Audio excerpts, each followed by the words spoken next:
Hello friends, welcome to my channel. આજે આપણે બનાવીશું ઇન્સ્ટન્ટ લીંબુનું અથાણું, તે પણ કોઈ ઝંઝટ વગર. તો આવો શરૂ કરીએ. 500 ગ્રામ લીંબુ લીધા છે અહીંયા અને ધોઈને એને ક્લીન કરી લીધા હતા.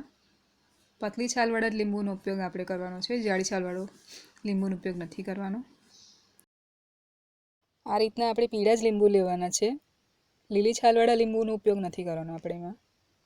અને આ રીતે આપણે લીંબુના 4 ભાગ કરીશું આ રીતે. અને લીંબુના જે બીજ છે એ આપણે કાઢી નાખીશું, જેથી કરીને આપણું જે લીંબુનું અથાણું રેડી થાય તો એ કડવું ના લાગે. અને આ બધા જ લીંબુને આપણે કટ કરી લીધા છે આ રીતે. ઇન્સ્ટન્ટ લીંબુ બનાવવા માટે આ રીતે આપણે કાઢી લઈશું એક વાસણની અંદર, અને બાફવાના છે આપણે લીંબુને. એટલા માટે એક વાસણ આ રીતનું સેટ કરી લેવાનું છે, જે કુકરની અંદર બંધ બેસતું આવે. અને હવે કુકરમાં થોડું આ રીતે પાણી નાખી દઈશું. તો કુકરનું તળિયાનું લેવલ થોડું ઉપર આવે એ રીતે આપણે પાણી એડ કરવાનું છે. અને આ રીતનું એક સ્ટેન્ડ લઈ લઈશું અને એના ઉપર આપણે લીંબુનું જે કાઢેલું છે વાસણ આપણે એને આ રીતે મૂકી દઈશું અંદર.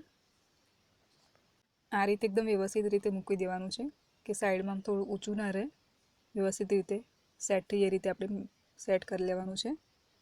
અને બાફતી વખતે આ રીતનું એક ઢાંકણ આપણે ચોક્કસ ઢાંકવાનું છે, જેથી બફાઈ ગયા બાદ જે લીંબુના પીસ છે આપણા એ આખા જ રહે, આમ પીચકાયેલા ના રહે. એટલા માટે આપણે આવી રીતે ઢાંકવાનું છે. અને કુકરનું ઢાંકણ બંધ કરીને મીડિયમ ગેસની ફ્લેમ પર આપણે 3 વિશલ કરી લેવાની છે.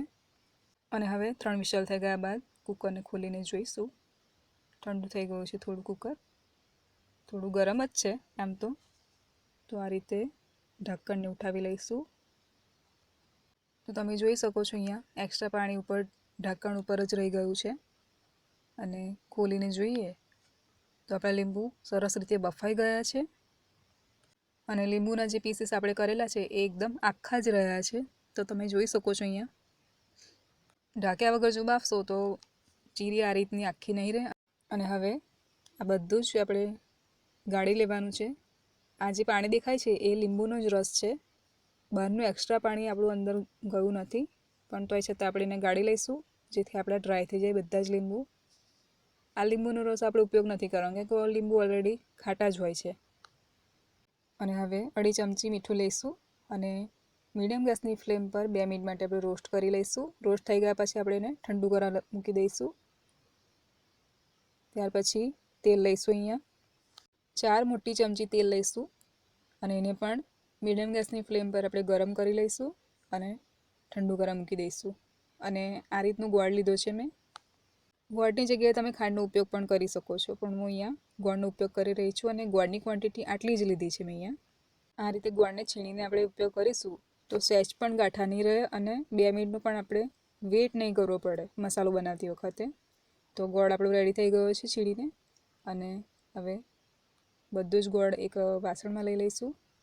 અને અહીંયા 2 મોટી ચમચી અથાણાનો મસાલો લીધો છે મેં.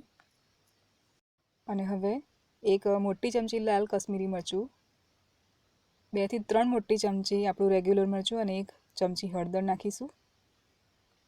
અને આપણે જે રોસ્ટ કરેલું મીઠું હતું એ 2.5 ચમચી નાખીશું. અને આ બધી સામગ્રીને આપણે સરસ રીતે મિક્સ કરી લઈશું. 250 ગ્રામ લીંબુ સામે 350 ગ્રામ ગોળ હોવો જોઈએ. અને હવે અહીંયા એક લીંબુનો રસ લીધો છે. લીંબુનું અથાણું આપણું લોંગ ટાઈમ સુધી જળવાઈ રહે એટલા માટે આ લીંબુનો રસ નાખ્યો છે અહીંયા મેં. અને સરસ રીતે મિક્સ કરી લઈશું.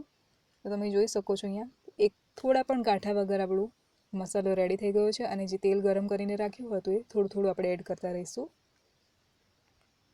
તો અહીંયા મેં થોડું તેલ એડ કરી લીધું છે અને એને સરસ રીતે મિક્સ કરી લઈશું. તેલનું પ્રમાણ પણ તમે થોડું વધુ ઓછું કરી શકો છો તમારી રીતે. મારા ઘરે ગળ્યું જ નથી ખાતા એટલા માટે મેં એકદમ ઓછો ગોળ લીધો છે. અને હવે અહીંયા બાફેલા બધા જ લીંબુ આપણે એડ કરી દઈશું મસાલામાં. અને હવે સરસ રીતે મિક્સ કરી લઈશું. તો અહીંયા કોઈ પણ ઝંઝટ વગર આપણું અથાણું રેડી થઈ રહ્યું છે.